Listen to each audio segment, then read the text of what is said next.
how WWF communicates about what we do and what we stand for, it matters. It's a really important campaign. It required a great deal of experimentation and collaboration, hopefully a visual feast that nobody had seen before. The limitations actually created the result that I think everyone's super proud of, and it's super exciting to see that come to life.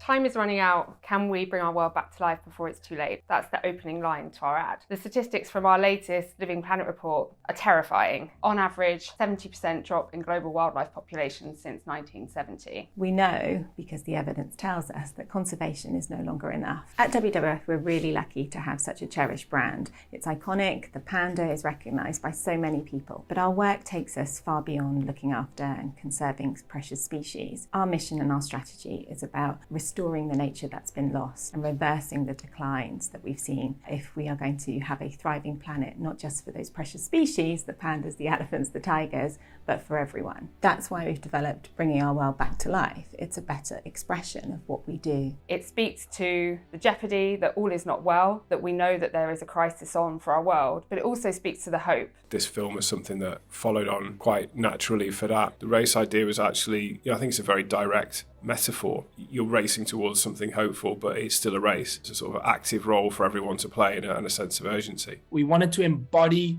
an everyday human running against this monster, this CG monster that is comprised of all these elements that are a danger and a threat to the natural world around us. Therein lay the parallel of us proxied in through this everyday runner running against our own ills.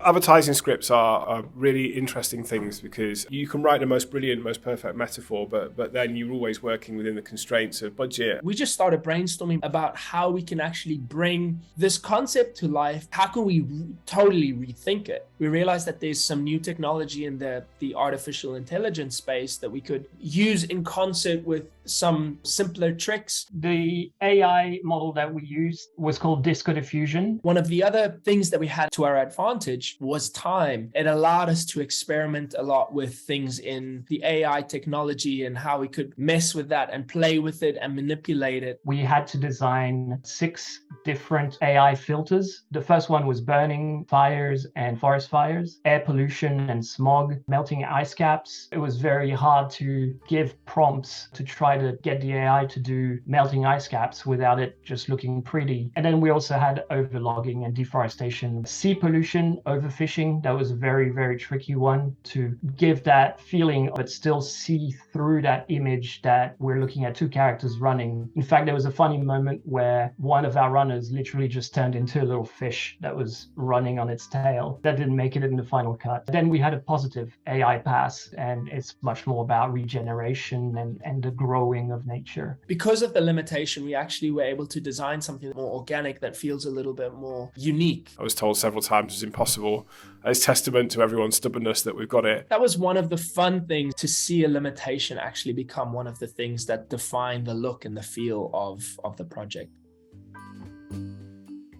First athlete is Jessica Hunter. Our second athlete is Melissa. She is what we call destruction. So it was a fine balance of finding really talented athletes that were strong runners, but also could give us the emotional performance that we needed. And it worked really well because actually on the shoot, they basically ran all day for about 2 days straight. We didn't shoot anything out in a studio. We shot everything on a real racetrack and out in the wilderness. The overall goal was to create this idea of running from somewhere dystopian to somewhere lush and kind of hopeful. We shot in 2 locations. The first location of the racetrack was shot in Crystal Palace. What we loved about Crystal Palace is it was already quite dilapidated. So when we moved on to the green location, when the world is on its way back to life, we wanted there to be a good tracks for running down, but we needed there to be sort of a good combination of different types of trees and it to feel really green, but also verdant.